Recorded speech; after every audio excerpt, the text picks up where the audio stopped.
भोला बाबा पार करेगा, ओ जटिया बाबा पार करेगा। आषाढ़ गला श्रावण हेला, जटिया बाबार पुणी डोरी लागिला। काउड़िया भाईंकर राशि फिटिला, काउड़ी सज करी पिंधिबा गेरुआ। श्रावण सोमवार खाइबा अरुआ, भावरे भक्तिरे जमा दबानी ढिला। भिजी भिजी हाथ गोड़ सेता पड़िला, चिलम काढ़रे भाई चिलम काढ़रे भाई देह थरिला। ओ भोला बाबा पार करेगा, ओ जटिया बाबा पार करेगा।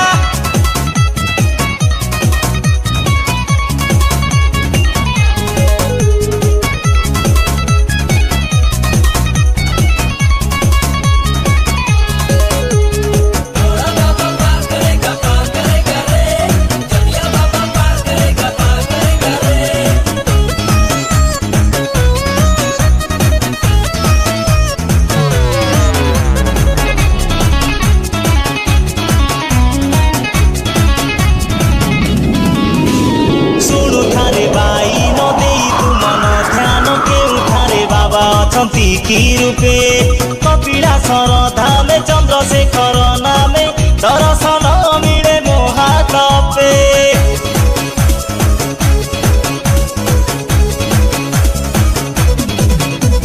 शुणु थारे बाई न देई तू मन ध्यान केउठारे बाबा अछंती की रूपे कपिलासर धामे चंद्रशेखर नामे दर्शन मिले मोहातपे। छतिया धामरे से अमरेश्वर जारकारे बाबा गोफलेश्वर जाजपुरे गरुड़ेश्वर पैरख मेला। भिजी भिजी देह पड़िला, कंजेई दलरे टिके देह थरिला। ओ भोला बाबा पार करेगा, ओ जटिया बाबा पार करेगा।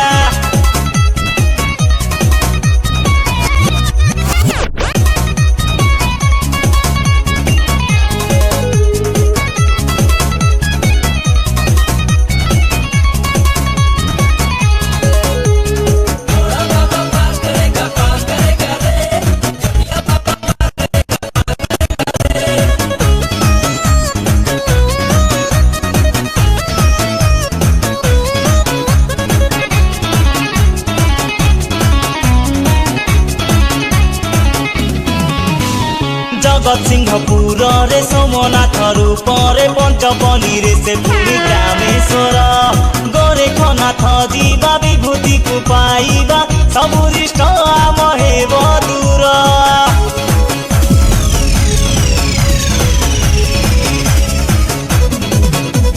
जगत सिंहपुर रे सोमनाथ रूपरे पंचपली रे से पुरी ग्रामेश्वर।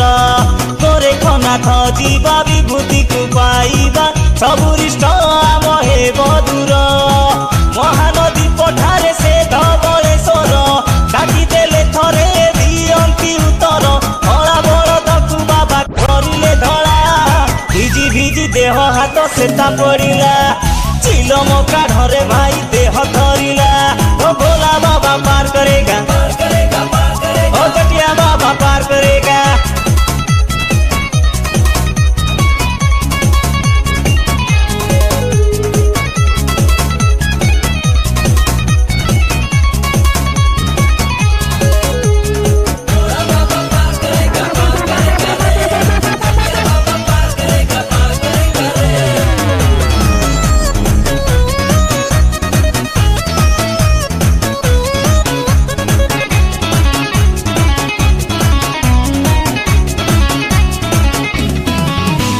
लिंगराज रूपरे से भुवनेश्वर रे पूजा पाउचंती पुणी ब्रह्मेश्वर। पंचलिंग रूपरे प्रभु बालेश्वर रे चंदनेश्वर रे से चंदनेश्वर।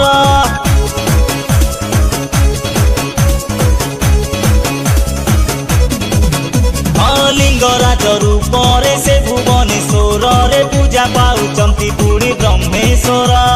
पंचलिंग रूपरे प्रभु बालेश्वर रे चंदनेश्वर रे से चंदनेश्वर। नयागढ़ रे भाई सीए लडू बाबा, पुरी रे बाबा लोकनाथन को भेटिबा। आरली रे मणि बाबा नाम होइला, भिजी भिजी देह हाथ से सेता पड़िला गंजेई दलरे भाई देह थरिला ओ भोला बाबा पार करेगा ओ जटिया बाबा पार करेगा।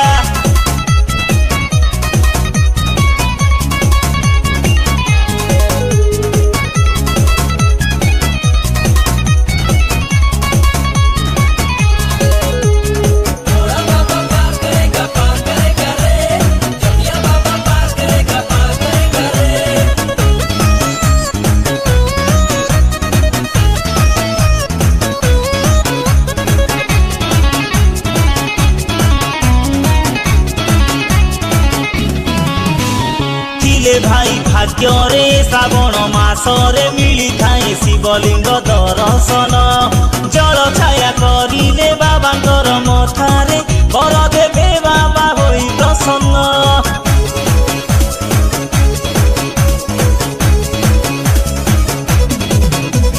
थिले भाई भाग्य रे श्रावण मासरे मिली थाए शिवलिंग दर्शन जल छाया करिले बाबांकर मथारे वर देवे बाबा होई प्रसन्न। एमिति केते केते महिमा तांकर मनरे जपुथा शंकर उधारी रखिबे तोर बुढ़ीबा भेड़ा भिजी भिजी हाथ गोड़ सेता पड़िला चिलम काढ़रे भाई देह थरिला ओ भोला बाबा पार करेगा ओ जटिया बाबा पार करेगा। आषाढ़ गला श्रावण हेला जटिया बाबार पुणी डोरी लागिला काउड़िया भाई तोर राशि फिटिला काउड़ी सजा करी पिंधिबा गेरुआ श्रावण सोमवार खाइबा अरुआ भावरे भक्ति रे जमा दबानी ढिला भिजी भिजी हाथ गोड़ सेता पड़िला चिलम काढ़रे भाई देह थरिला ओ भोला बाबा पार करेगा।